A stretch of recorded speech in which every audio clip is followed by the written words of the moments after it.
Imagine waking up. The year is 73 AD. You're in Rome, the magnificent capital of the world. But this isn't the Rome you've seen in movies. This is hell. Forget the epic films, the glorious speeches, the marble statues gleaming in the sun. The reality of waking up in ancient Rome was a nightmare you wouldn't wish on your worst enemy. And today, I'm going to show you exactly why. The truth is far more shocking than you could ever imagine.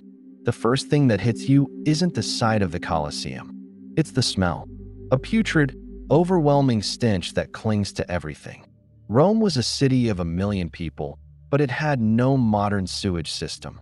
Human waste, garbage, and animal carcasses were simply tossed out of windows onto the streets below.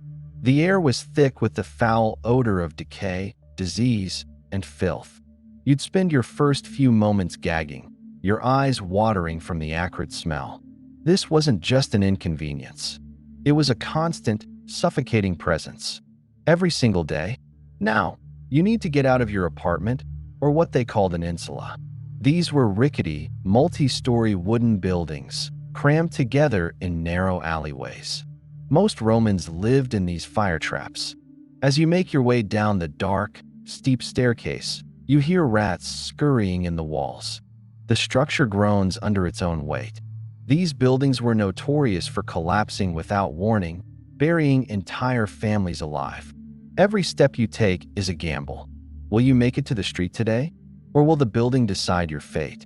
This was the daily morning anxiety for millions. But there's something even more immediate to worry about. As you step out of your building, you have to look up. Constantly. Why? Because people on the upper floors would empty their chamber pots directly into the street. It was so common that Roman law had specific provisions for people who were injured or killed by falling waste. A morning stroll could easily turn into a disgusting and potentially fatal shower. You'd have to hug the walls, always vigilant, dodging projectiles from above. Welcome to the Roman commute. Once you're on the street, the chaos truly begins. The noise is deafening.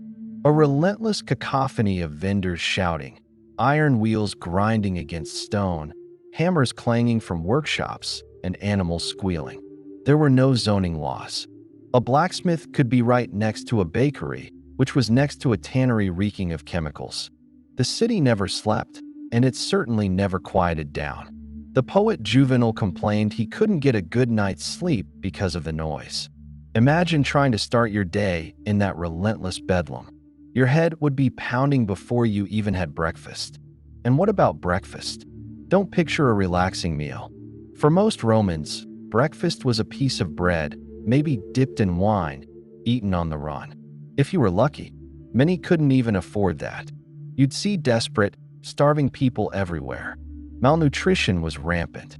The average Roman was significantly shorter and less healthy than we are today. Their diet was poor, their access to clean food was limited, and hunger was a constant companion for the vast majority of the city's population. Your first meal of the day was a stark reminder of your place in the world. Now, let's talk about the people you'd meet. The streets were a crush of humanity, and not all of them were friendly. Rome had no police force as we know it. Gangs and thugs roamed the streets, especially in the poorer districts. Muggings were incredibly common, even in broad daylight. If you looked like you had anything of value, you were a target. You'd have to walk with a purpose, avoiding eye contact, constantly aware of who was behind you. Every corner could hide a threat. The city was a predator, and you were just trying to survive until lunch. But there was a danger you couldn't see. A silent killer that stalked every street and every home. Disease. With open sewers, contaminated water, and no understanding of germ theory, Rome was a breeding ground for epidemics. Typhoid, cholera, and dysentery were always present. A simple cut could become infected and lead to a slow, agonizing death. Life expectancy was brutally short. If you made it to age 30, you were considered lucky. Every cough, every fever, every stomach ache could be the beginning of the end. Waking up healthy was a gift that could be taken away at any moment. Think about your water source. You might imagine beautiful Roman aqueducts bringing fresh, clean water to everyone. The reality was different. While the aqueducts were an engineering marvel, they primarily served the wealthy elites and public fountains. The water that reached the masses was often piped through lead conduits. For decades, historians believed this led to widespread lead poisoning, making people sick, infertile, and irrational. While the debate continues, the risk was very real. That cup of water you drink in the morning, it might have been slowly poisoning you.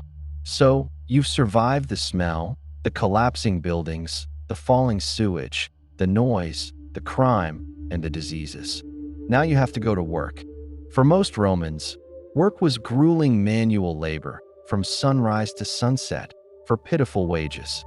Think of the back-breaking work in the mines, the quarries, or on construction sites, with no safety equipment. Injuries were common and often meant you could no longer work, which was a death sentence. And a huge portion of the workforce wasn't even paid. They were slaves, considered property, living and dying at the whim of their masters. Your morning wasn't the start of a productive day. For many, it was the beginning of another day of suffering. Let's say you need to use the restroom before you head out. You'd go to a public latrine. These were long stone benches with multiple holes, side by side, with no partitions. You'd be sitting right next to a dozen strangers, doing your business in full view of everyone. And for toilet paper, they used a shared sponge on a stick, which was just rinsed in a bucket of water before the next person used it. Think about that for a second. A communal toilet sponge. This wasn't just awkward. It was a ridiculously effective way to spread disease. It's one of those details that truly brings home the utter lack of privacy and hygiene. Even entertainment was a source of dread. You might think a day at the Colosseum would be exciting. But look closer. The sand on the arena floor wasn't just sand. It was soaked with the blood of thousands of people and animals. The crowd wasn't just cheering, they were baying for blood. The entertainment was a brutal spectacle of death.